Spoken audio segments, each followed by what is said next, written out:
Hey everyone, Sky here to discuss the 1966 Batman, starring Adam West, Burt Ward, Lee Meriwether, Cesar Romero, Burgess Meredith, and Frank Gorshin, and directed by Leslie H. Martinson. Now, before I get into this movie, I'm just going to say I'm not going back to the Dark Knight trilogy as I did that for Christopher Nolan, nor am I going back to the Lego Batman movie that was for the Lego movie, or I'm going back to Batman vs. Superman or Suicide Squad or Justice League. That was for the DC Expanded Universe. I'm here to do Adam West's Batman, Michael Keaton's Batman, Val Kilmer's Batman, and God help me, George Clooney's Batman leading up to this movie, which I'm very excited about, by the way, ladies and gentlemen. And let's get into the original, well, I should say Adam West Batman from 1966. So let's get into it. The movie begins with a 1960s narration of who Bruce Wayne, aka Batman, is, and same goes with Dick Grayson, aka Robin, played by Burt Ward. And that is a 1960s thing, so I'll forgive it for that.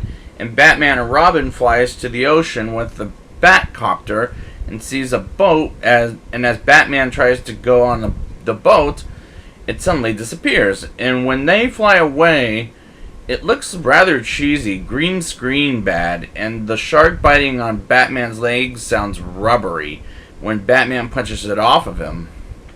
After Batman and Robin have a press conference, Commissioner Gordon sees the Penguin, played by Burgess Meredith, the Joker, played by Cesar Romero, the Riddler, played by Frank Gorshin, and Catwoman, played by Lee Meriwether, broke out of prison and are planning something sinister against Batman and Robin. And these villains are, as their acting is just absolutely terrible. Like, they're too silly as villains in this movie. Catwoman is disguised as herself as Miss Kitka, a journalist from the country Moscow, and she gives Bruce Wayne a clue to the Riddler's riddle, and they go out to dinner. And I feel like Bruce Wayne is the biggest idiot, as well as his alter ego Batman. Robin and the cops are these guys blind and stupid?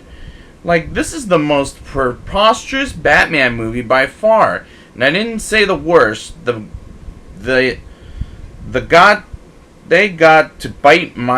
gotta bite my tongue when I get to Batman and Robin, the George Clooney one, might I add.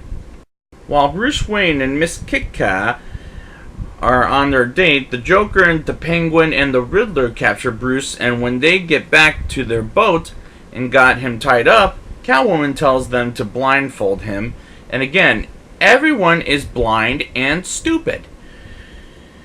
Particularly since the four villains had him until he escapes, and every minute of this is just as bad as I've heard, but I wanted this thing to end and I have about 50 more minutes to go. Batman tries to keep civilians away from a bomb and runs around with one, which is way too tacky for my taste, as he throws the bomb in the water, and Penguin is disguised as a pirate. And I thought, oh my god, if they knew it's Penguin, why did they take him to the Batcave in the first place? Just a terrible script. Terrible. Penguin sprays deadly gas on Batman and Robin and steals the Bat car. And how did they get there? I don't know, and honestly, I don't care anymore. And I was starting to fall asleep and was checked out of this movie, and I have 30 minutes left. Damn. While Batman and Robin are running to the United Nations, the villains dehydrate the leaders of many, many different countries, and I don't care how their machine works. Thinking about it isn't even worth my time, and the villains escape as Batman and Robin and get their submarine, and the villains fire their missile and they aim at it, and I guess in the water, and I don't care. These characters are idiots. Batman finds out Miss Kitka was Catwoman this whole time, and he's surprised and heartbroken. and the submarine's captain trips and sneezes on the dust of the United Nations of people, and Batman and Robin try to find a way to hydrate them as the villains are defeated by Batman and Robin. And these scenes are so bad I can't watch anymore, but I'm still waiting for credits to roll.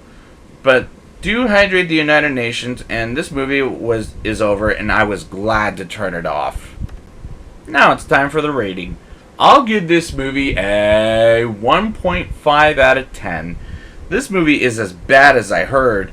I don't like these characters, as the movie does not have a brain in its head. This script is terrible, as everyone is blind and or stupid. As a big superhero, this is starting off pretty damn bad, and I'm hopeful for the next month when I get to Joaquin Phoenix. And again, I'm very excited about that. So I will be back next time with the 1989 version of Batman. And until then, Batman!